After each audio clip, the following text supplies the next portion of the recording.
78644 is brought to you by Wella Foods, Thunderbird Bars, and Texas Hatters.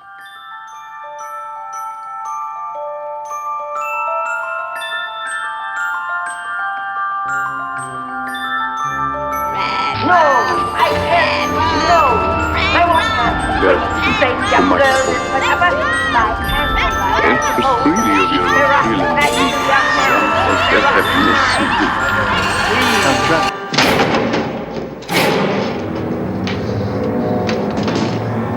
Wendy, I'm home. What knockers? Oh, thank you, Doctor.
Well, it's that time of year again, otherwise known as Halloween, and we've got a special 78644 Halloween episode for you with all kinds of ghosties, ghouls, goblins, stories, fables, morality tales, warnings, songs, and incantations.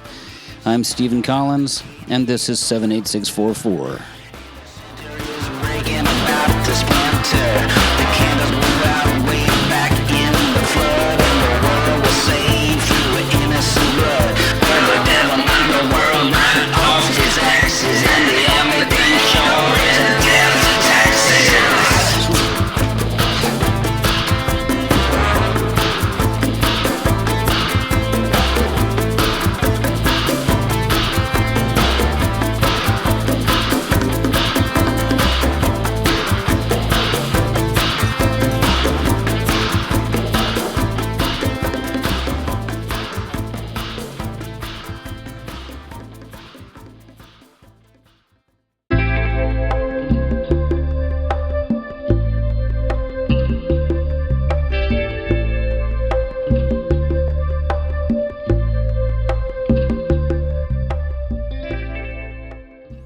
Nicole Reyes is part of the duo of K Maison. They were on our second episode of 78644, and Nicole came in with her husband Richard and performed a song on that show. They went on to make a record completely about ghost stories based on the song's success. And so Nicole came into the studio to talk about the new record and tell us one of the ghostly tales, as well as show us one of the tracks from the new record. I got to be really honest. This is actually going to be the first album that we're releasing in full with our record label. So we are signed with Next Gen Latinx Records out of San Antonio, and it's been a journey. We've been with them for about 3 years now, and I really feel like it's taken us every part of 3 years to really decide and kind of morph our sound into what we wanted.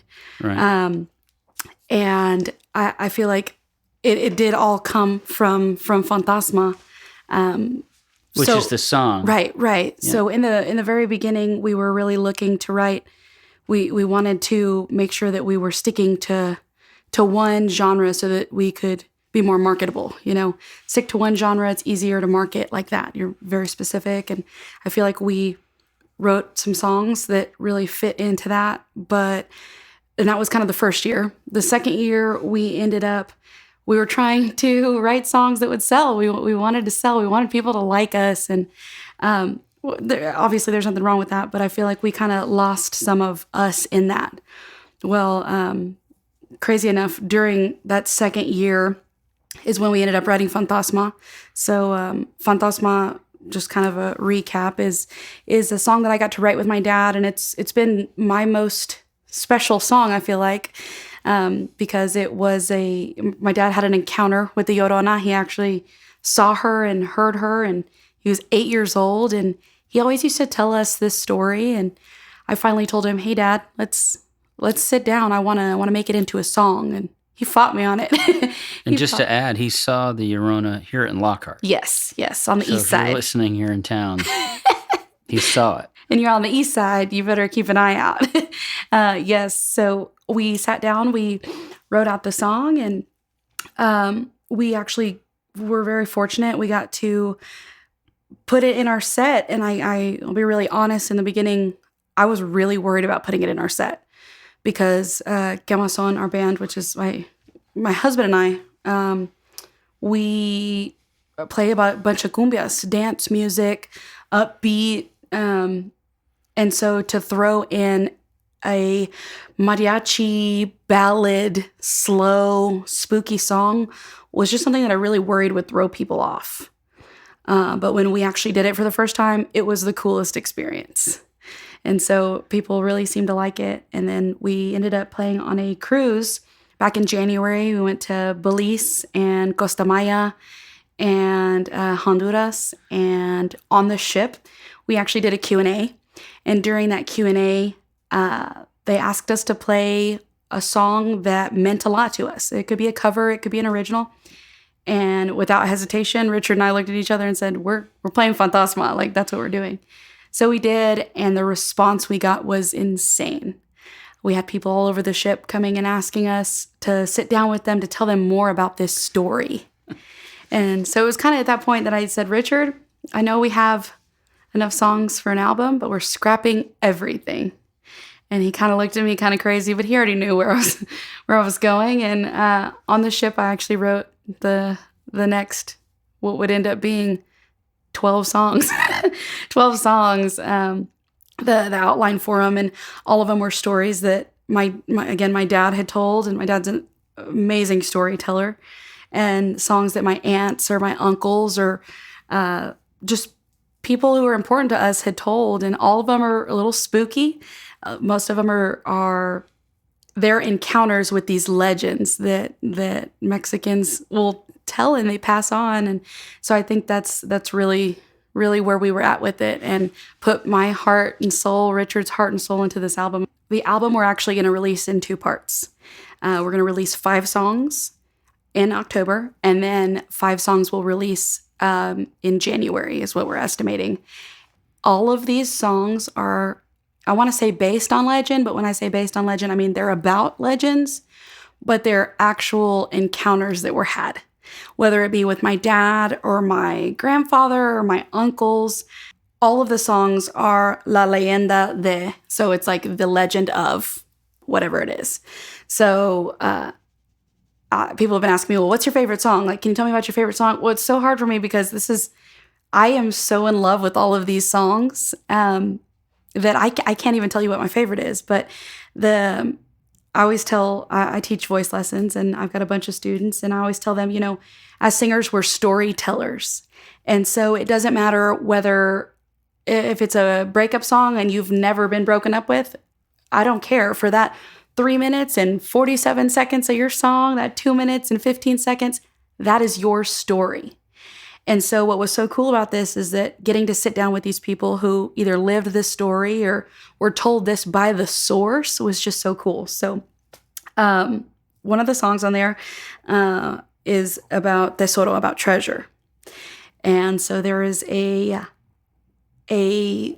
guess you'd call it a legend, that on a particular time of the year that the moon shines on the ground, and that it will actually light up, like the ground will glow in parts where treasure or money has been buried.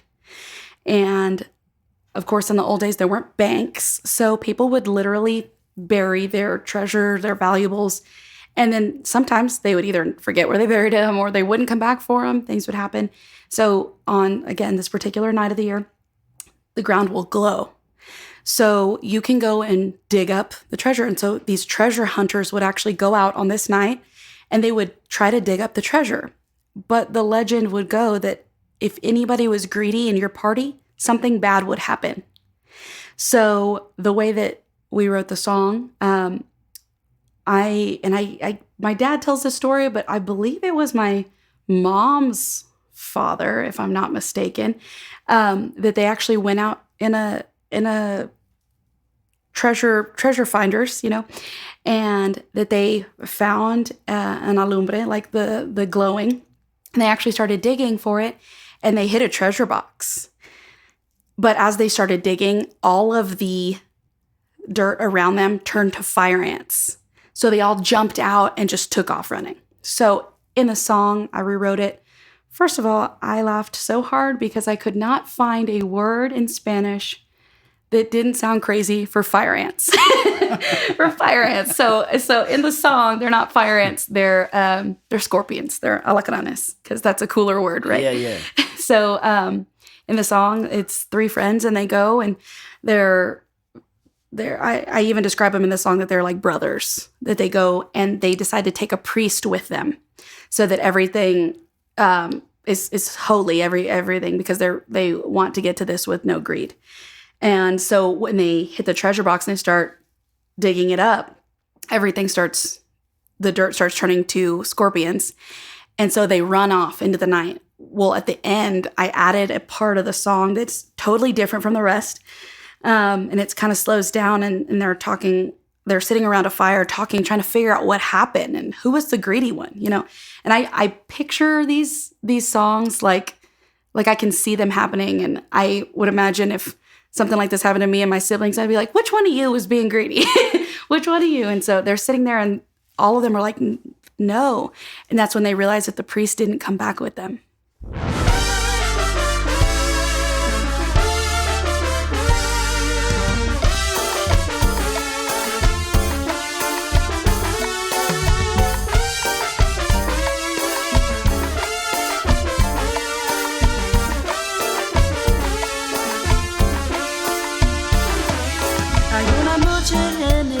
De mayo, cuando la luna hace algo raro, los tesoros enterrados en tiempos pasados se iluminan y los cazadores de tesoros comienzan a excavar. Tres amigos más que hermanos, con un sacerdote manteniendo santo, al fin vieron una luz relumbraba como un rayo en la tierra.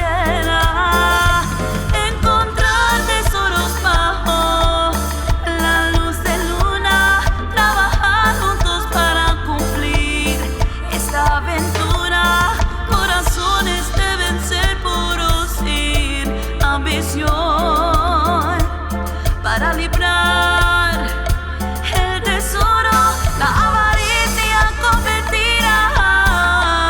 El tesoro ha estado de ruina a frente de tus ojos. Corazones deben ser puros sin ambición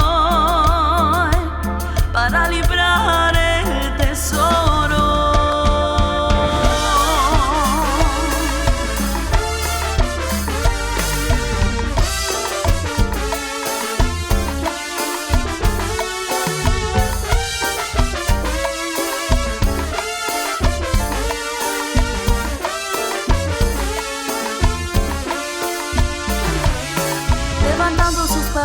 Para escarbar hasta que encuentran una caja. Al verla se emocionan con entusiasmo, pero la caja se comienza a hundir. Excavando rápida por esa caja, la tierra se transformó en una plaga de alacranes. Aventaban sus balas y corrían dentro de la noche.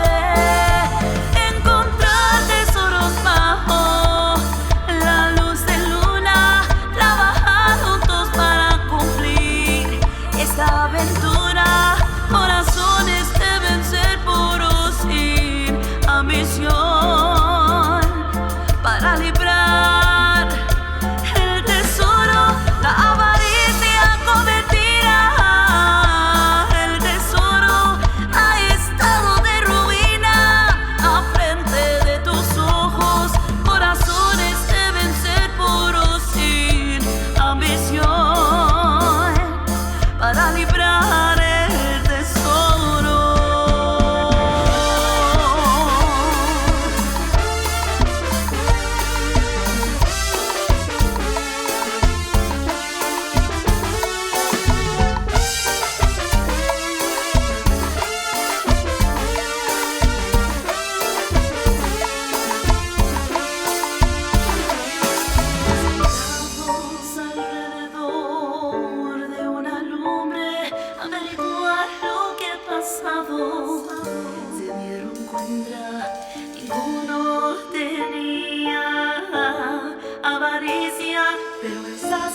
luego volvió con ellos. This past June, my husband and I got married at Tanktown here in Lockhart. And so we wanted to book a little getaway, a one-night stay, just to recuperate after all of the family in town and all the things you have to do with a wedding. And so we booked a night at the Birdie House. And we were super excited to get to stay there. It was kind of a bucket list dream item of ours. And we'd been there a couple of times for different events that Kara has, and like the Christmas memory. And so I had heard ghost stories about this place, and I was really excited to hopefully like get to experience a ghost for myself. One time at Christmas, I did walk up to the office, and the actors were in the room practicing or rehearsing, and the door just like opened right whenever I went to go kind of stand in the hallway. I wasn't trying to spy on them or peek in, and they were on the other side of the room. I didn't even touch the door, and they looked up and they said, "Oh, did you want to watch?" Very politely. And I was like, "I'm so sorry. I wasn't trying to intrude." I think a ghost opened the door. And so that was just a little encounter that I had. And so we were curious if maybe we would have something happen. But that evening, it's like a spa. We just had the best time lounging by the pool. And then I went upstairs to go take a bath. And Clayton, my husband, went out to go get dinner. And he locked and bolted the door since I was in the bathtub. When he came back with dinner, I hadn't moved and the door was completely unbolted. And it takes the key, it's kind of a difficult lock to maneuver. The bolt was completely undone. I didn't hear anything while I was in the tub, but it came unlocked, and he asked me if I did it, and I certainly did not. So we were a little bit like, ooh, maybe it was the ghost. And then around 3 a.m. that night, we both woke up at the same time because we heard some banging around in the kitchen and pots and pans. And I did not think that it was our hosts, and they confirmed it wasn't. But it sounded like somebody was just down there cooking. It sounded like happy noises of just cooking noises. And it didn't scare us. Nothing about it was scary at all. It was just kind of comforting, like, oh, somebody's here. And then the next thing that happened was in the morning, my husband went out to go get breakfast and bring me breakfast in bed. And I was sitting just in the bed, far, far away from the door. And he had locked it, and it just swung wide open. And he didn't touch it. He was about to walk in. And as soon as he got there, the door just opened. And it was kind of nice because he had his hands full. It was very helpful, but unexpected too.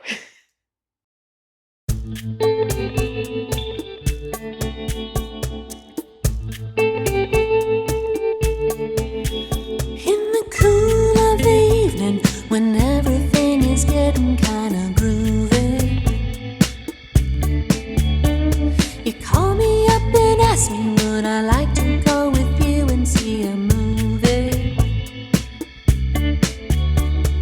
First I say no, I've got a plan for tonight, and then I stop and say alright. Love is kinda crazy with a spooky little boy like you.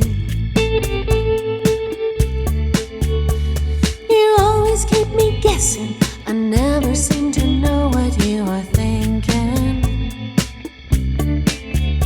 If a girl looks at you, it's for sure your little eye will be a winking. I get confused, I never know where I stand, and then you smile and hold my hand. Love is kinda crazy with a spooky little boy like you. Spooky.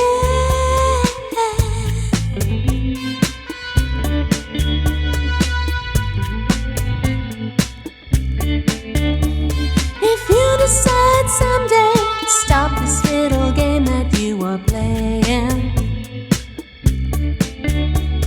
I'm gonna tell you things my heart's to be saying. Just like a ghost, you've been a haunting my dreams. But now I know you're not what you seem. Love is kinda crazy with a spooky little boy like you. Spooky.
Haunted by Kelly Salome.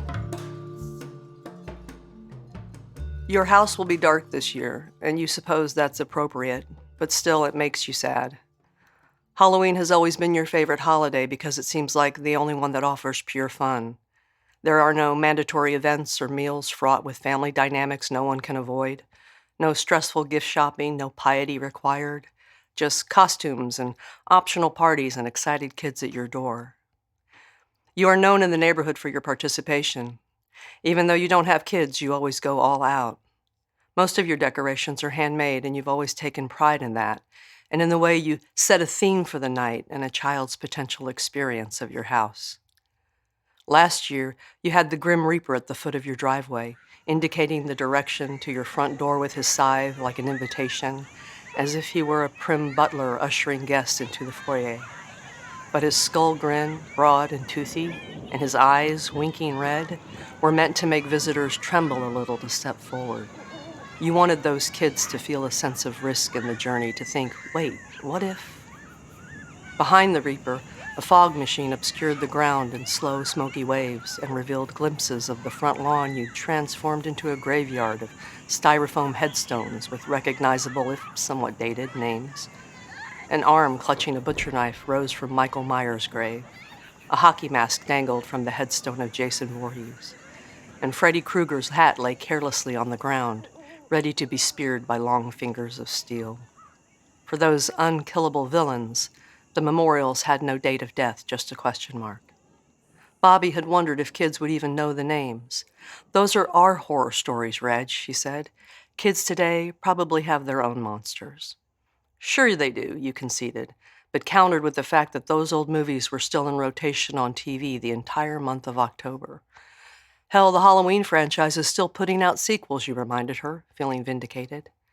And anyway, some of the names in your graveyard were meant for the adults escorting their children because you wanted them to remember what it was to be a child and believe in monsters. But you also wanted them to be a little uncomfortable knowing that there were real monsters in the world. So you added an assortment of serial killers and Ted Bundy, Richard Ramirez, and Jeffrey Dahmer. Poking the national bruise, you included Osama bin Laden, satisfied that you hadn't reopened that wound with buried at sea under the date of death. And your one overtly political statement, Henry Kissinger, whose grave stood empty, you layered black garden fabric on the rectangle to suggest an open hole.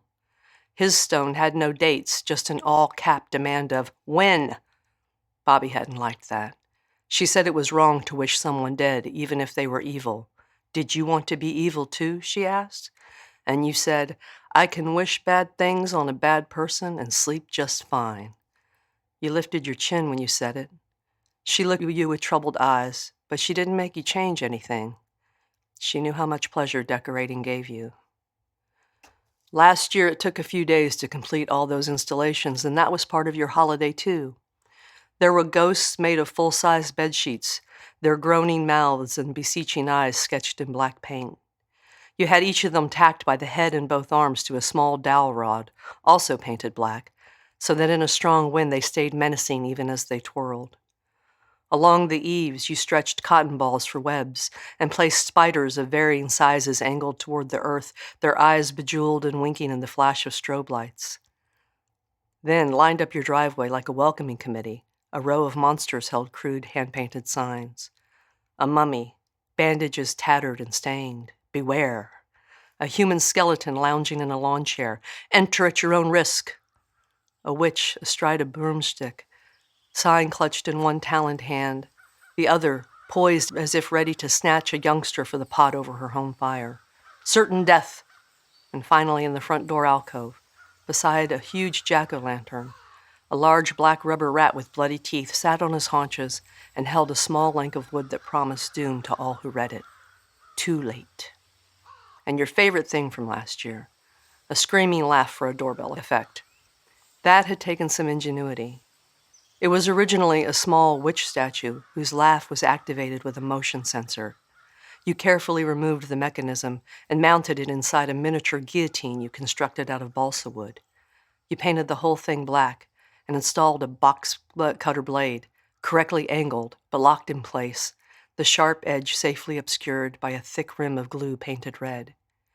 You attached it over the doorbell and added a small wicker basket full of fake amputated fingers, all properly gory. You were so proud of it, the way it dared a kid to ring your bell.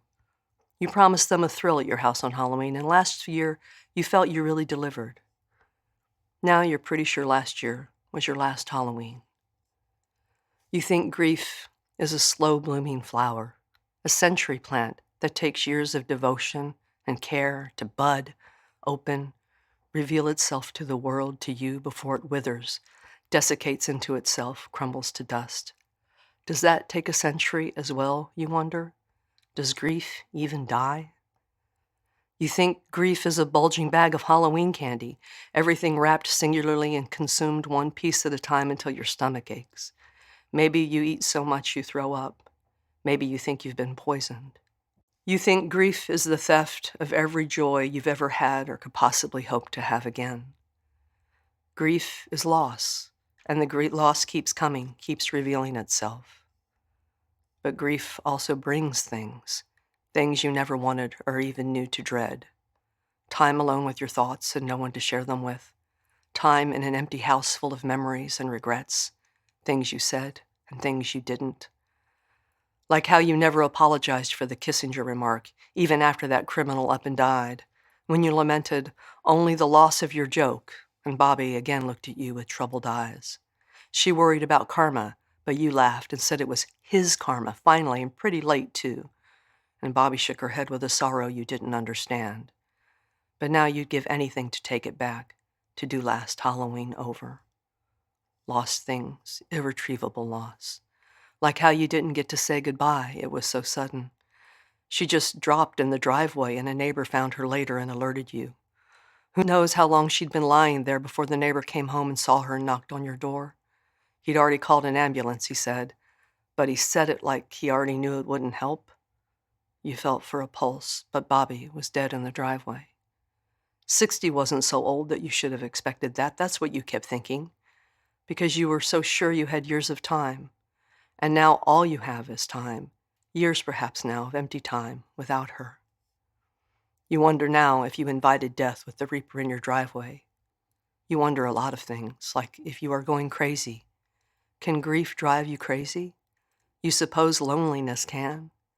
Those first few months after Bobby died, you were so stunned, too stunned really, to accept that she was gone. And you were busy with paperwork. God, so much of death seemed to be paperwork. Social Security filings and insurance policies and proving to various institutions that your wife had really died. She'd been a good woman, Bobby, and she tried to make it easy. She'd collected everything you needed in a folder with all the policies in one place, all the accounts listed and passwords for the computer on her phone, like she knew all along she'd go first. You hadn't thought to do that. You hadn't wanted to think to do it. The neighbors checked in on you every day for a while. They brought you food in covered casserole dishes easily reheated. They put your trash out and took the bin back to its place, all without asking. You kept telling them you were okay, and you suppose eventually they believed you because they went back to their routines and left you to yours.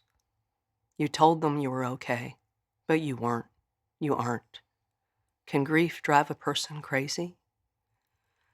You are lonely, but you don't feel alone. You keep seeing movement at the corner of your eye, quick, fluttering movement like birds' wings or bats' wings.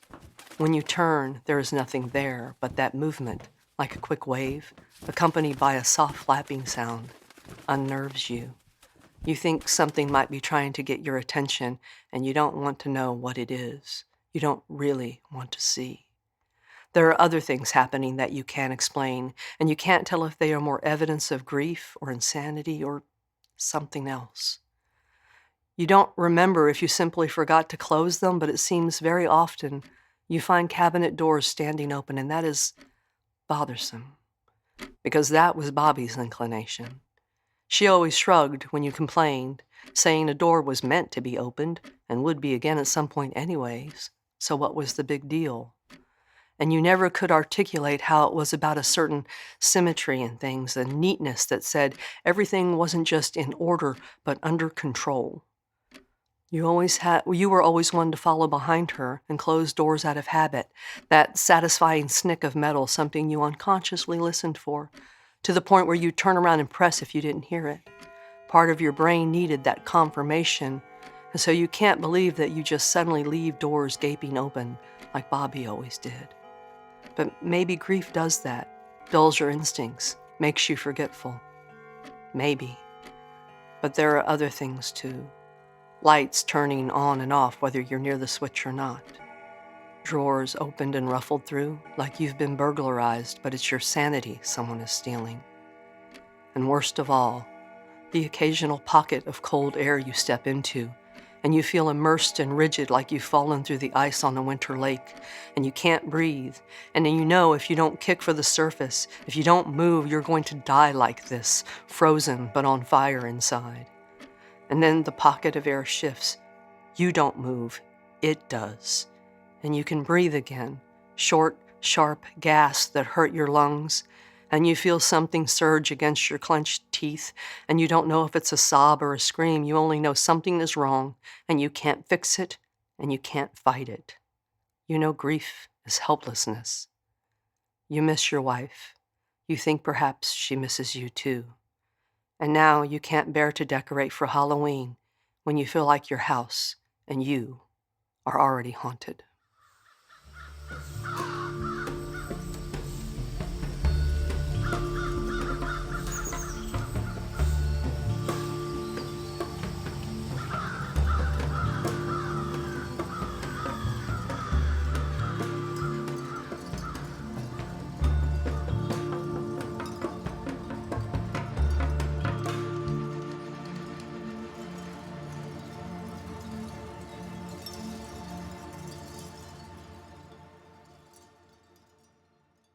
Harry Hilgers, 97 years young, and a Lockhart High School grad from the class of 1944, pulled up to the studio behind the wheel of a fully loaded Dodge Ram. As a local historian and the spirited director of Friends of the Cemeteries, he came ready to share some fascinating stories about the cemetery and a family ghost story that's been passed down for generations. John Garland Blanks, M.D., was a doctor by profession who chose to never practice medicine when he came to Texas with his daughter, who died on the way. He was so distressed that he was unable to save her life, but he decided to never again practice medicine and bought thousands of acres of good land, which made him the wealthiest man in Caldwell County. By the way, the other wealthiest was last name Francis, F-R-A-N-C-I-S. Francis was my wife's grandfather. He was equally intelligent and capable. In fact, he was Luling's only doctor, and the owner of not one but two banks. He owned them exclusively, but he appointed board of directors, but none had any stock in the bank. He owned both banks and was the town's only doctor.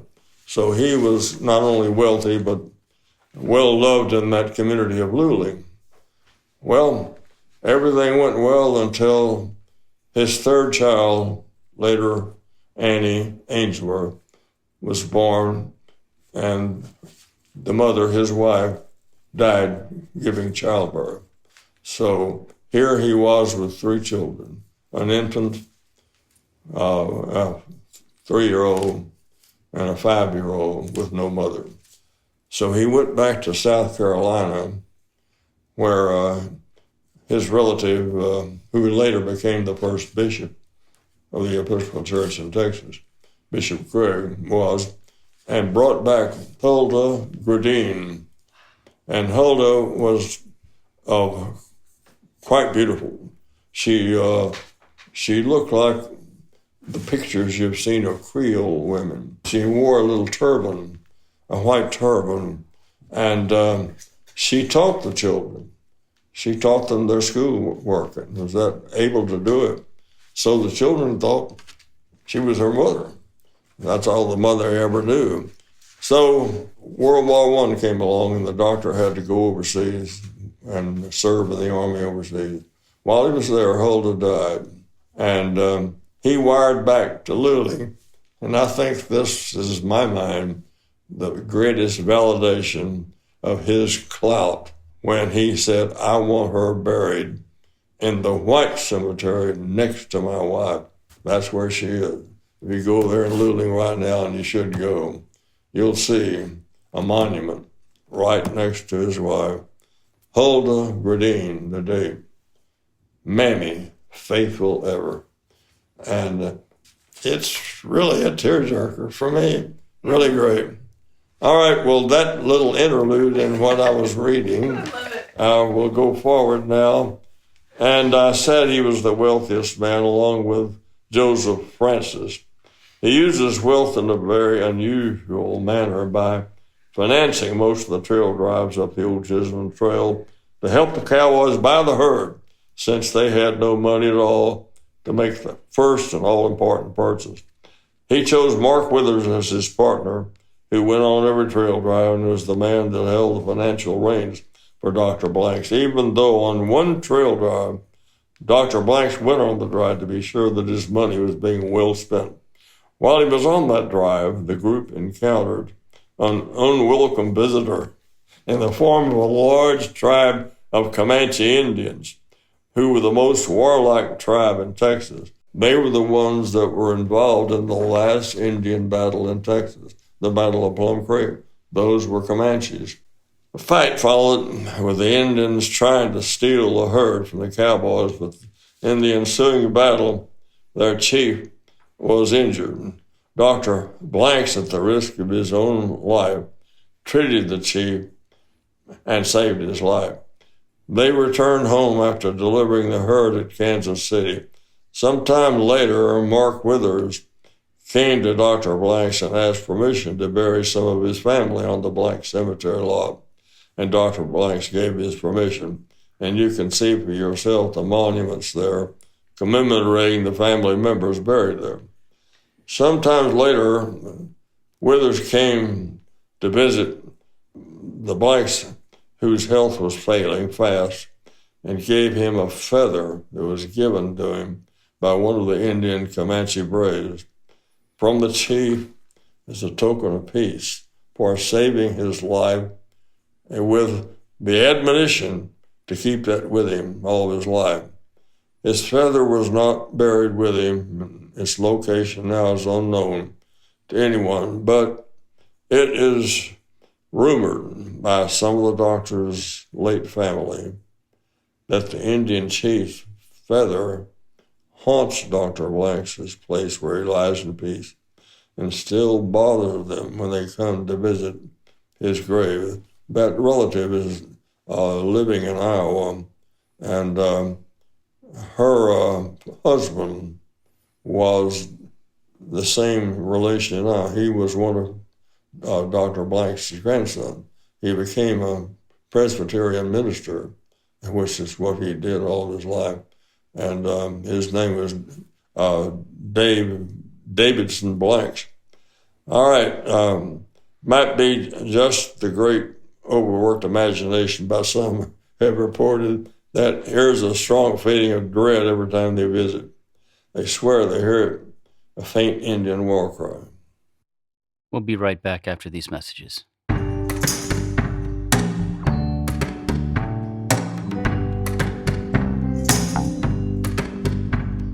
You can't picture, Leonard Skinner without Ronnie Van Zant and Ronnie Van Zant without the high roller hat with the rattlesnake band on it. The high roller actually was created by my grandfather for my dad, who at the time was selling insurance in Waco.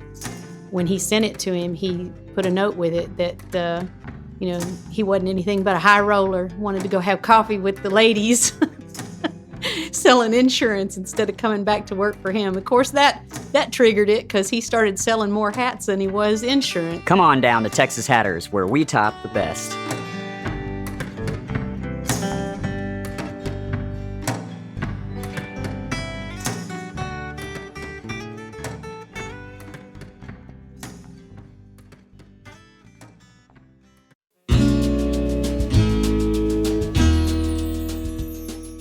Hey folks, Emily here from Wella, a local family-owned business right here in Lockhart, Texas. We make everyday foods you love, like Thunderbird, Superfood energy bars, and our Wella hot cereal, and more, with only clean ingredients and amazing flavors.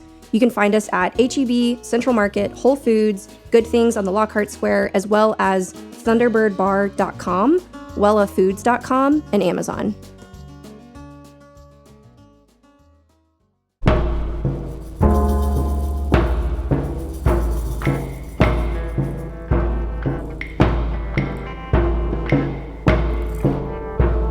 Here we go. This is Kara Bliss McGregor at the Baker Theater with Beth James, who is directing Misery, a play based on the novel by Stephen King. Hi, Beth.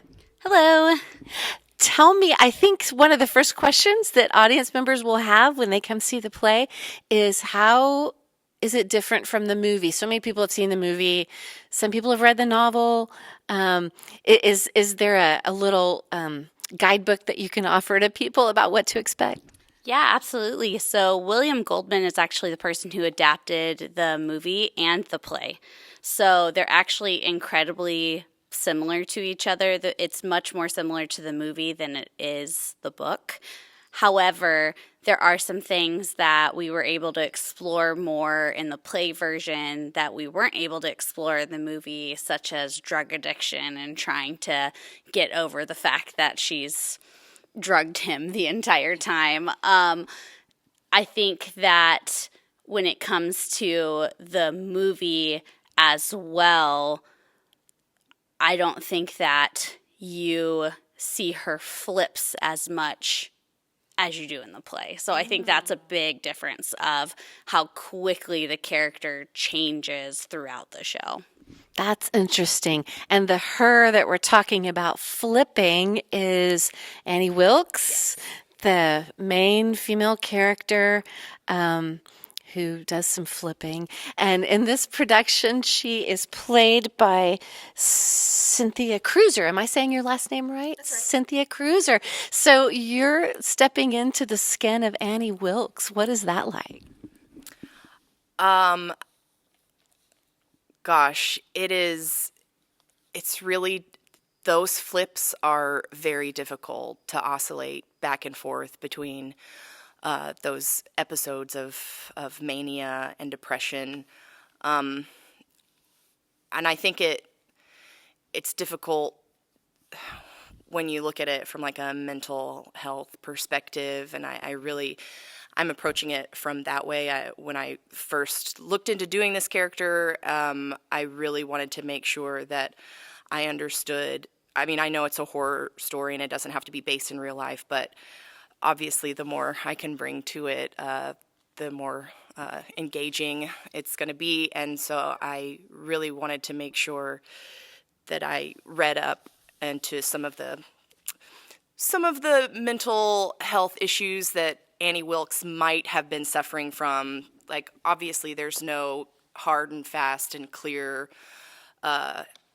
diagnosis that she has, but we can kind of guess. So I wanted to explore that, like the mental health issues. Interesting. As you've studied the character and thought about your inhabiting that character, do you feel like there's times when she seems normal or that she's presenting as normal? Does she ever feel normal? How are you thinking about that other side of the flip? Yeah, definitely presenting as normal, and I never feel like she's fully normal. I think she has lived so much of her life like in this like oscillation and like these difficulties with mental health, and she feels very much like a character, and it doesn't feel like she's real anymore. Yeah. Interesting. So the how should we call him? Not the victim, not just the audience, but let's say the recipient of the flipping in this story is Paul Sheldon, right? And he's a novelist. And in this production, he's played by Rob Novak. In this production, he's played by Rob Novak. Rob, what's it like to be on the receiving end of Cynthia's Annie Wilkes? It's a bit scary at times, but it's been a really interesting to explore that with her, and being kind of that wall she can bounce off of, and giving her the reaction that she needs to get to where she needs to go, and everything, and that connection is really, really important throughout the entire show, because it really is just the two of us mostly on stage, except for a couple other scenes. So yeah, it's been quite a ride.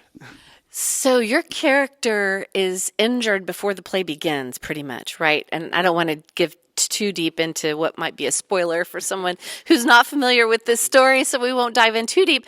But you don't ever stand on your feet, really, in this play? Tell me how you move around the stage. Well, it's a combination of sitting in bed, army crawling, and some wheelchair action. So I've had to acquaint myself with a wheelchair pretty well over the last couple weeks. And that's been a lot of fun, because that's just the most awkward, onerous thing. I have the biggest respect for anybody who is using a wheelchair right now. It's wild what you have to deal with in that situation. So it's been a very interesting movement-wise for me as an actor who actually is a very physically based actor. I've had to be very still and learn how to do that and convey things that way. Amazing. Well, and people who actually have an injury, you don't train to be in a wheelchair. It's just suddenly you're there and you don't necessarily have the muscles you need to get around. Yeah, what an interesting physical challenge as an actor. This has been the director and cast of Misery, a play opening at the Baker Theater and based on Stephen King's novel. It will inaugurate the spooky season, opening on October 11th and running through October 26th. You can get all the details at the website for the Baker Theater, which is mygbt.org. That's myGBT.org. This is Kara McGregor for the 78644 podcast. This is Kate Collins, the producer of 78644, and my local track is telenovelas Poet's Tooth. Natalie Ribbons, lead singer of telenovela and also a friend of ours, was kind enough to be on one of our early episodes, episode 2, All Souls, where she played a beautiful stripped-down version of Vampire Cowgirl.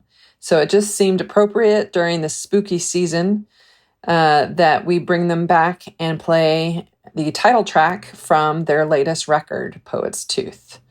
So, from the mouth of muck and mire, take a listen. You broke off my poet's tooth while I was sleeping, to using your strange perfume. There it is, still steeping, somnambulist with candelabra, walking to the gallows, a fly stuck in the castle web, a spider for my pillow. By the hearth of hieroglyphics burn the hissing cauldron, like a flower dying backwards, whispered incantations, a potent pipe smoke on your breath, below the waxing gibbous, a little madness in your smile. What will the goblin give us? A tear for beauty, you can love the saddest story. Rarer gems than tears will decorate your crowning glory. You plucked it like a bloom from the mouth of muck and mire. You didn't get the root, dig deeper still if you desire. The pulchritude of sweet perfume won't cover up the stench of wine. You broke off my poet's tooth while I was sleeping, to where under the worm moon there I found you creeping, your cloak removed to dance in your enchanted coronation. The ancient throne was claimed before a vulgar imitation. Astral breadcrumbs lead you to the jeweled gate guarding treasure. Songs from the celestial bodies, prisoners of pleasure. You have the key right in your pocket, had it all along. The rarest music slept for centuries till you sang your song. Close your eyes and see yourself where you are going. You're intoxicated by the comfort of not knowing. Down the corridor, some magic for your journey. Spiders weaving spells in every corner that you're turning. The gate is gilt and heavy. Find the strength to push it open.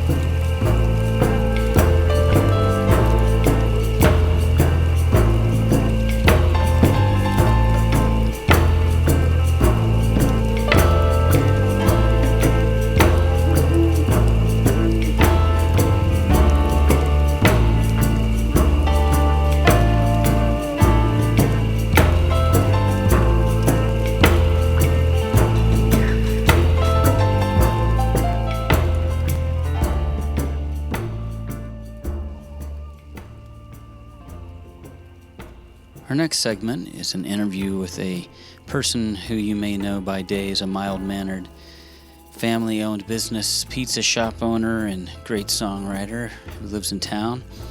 But he's also the curator and owner of Lockhart's newest little business, and definitely the spookiest bookstore in Texas, Haunt Happy Books. And so I dared myself to go down into the basement and speak with Chris.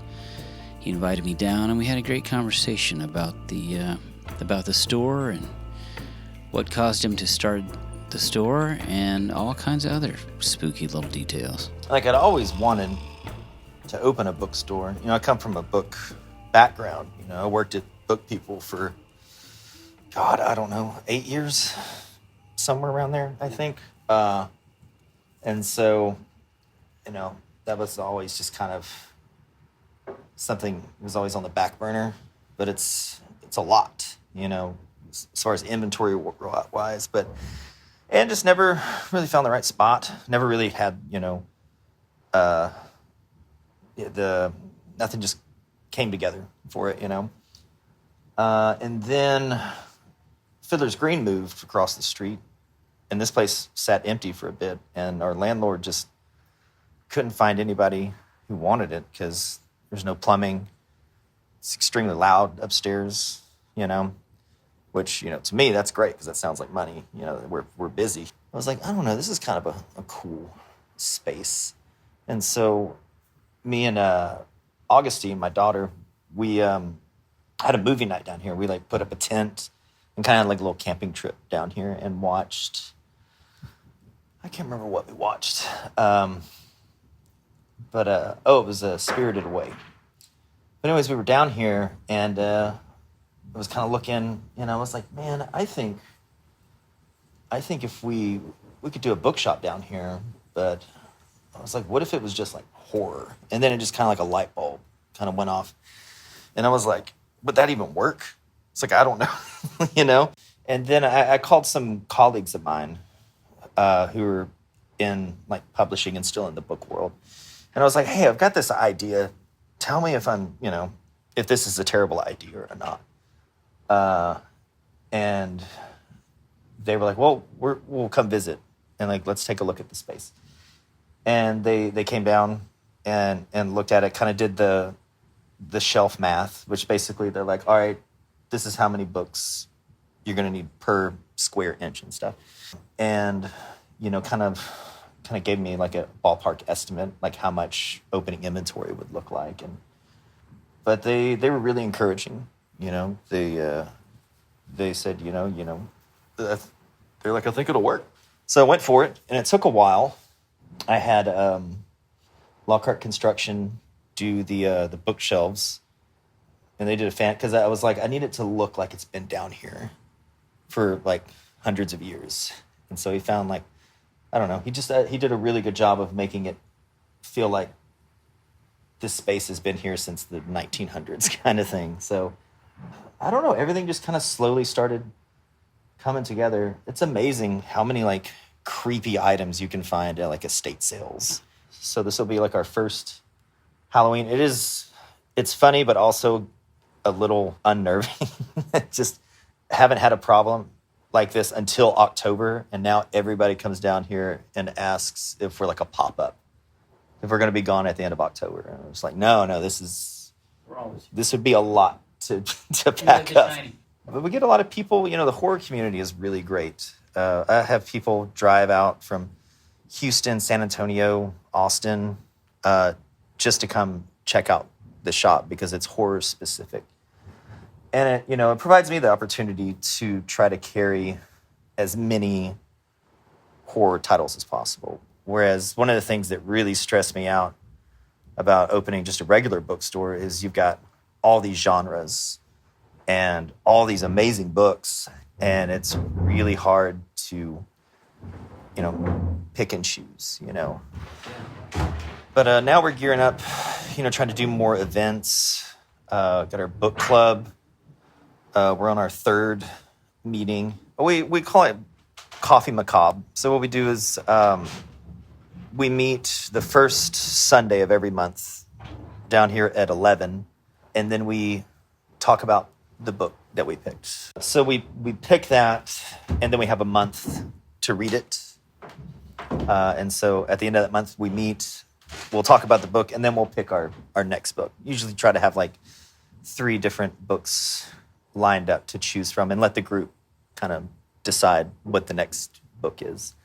I asked Chris what he thought would be a great recommendation from the shop for the season, for Halloween season, and he came up with this suggestion.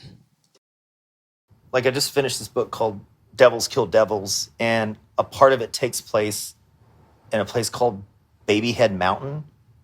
And I was like, what? And it's a real place. There's a place called Babyhead Mountain out near, I think it's between here and San Antonio. And I was like, I had no idea. I think, you know, as much of Texas as I have like visited and been around, I would have heard of a place called Babyhead Mountain. You know what? I would say that's Devils Kill Devils. It's a little violent, but it's spooky. Got characters I really like. Takes place in Texas, which I always enjoy. It's a nice little spin on the vampire mythos. And who doesn't love vampires? You know, they never go out of style.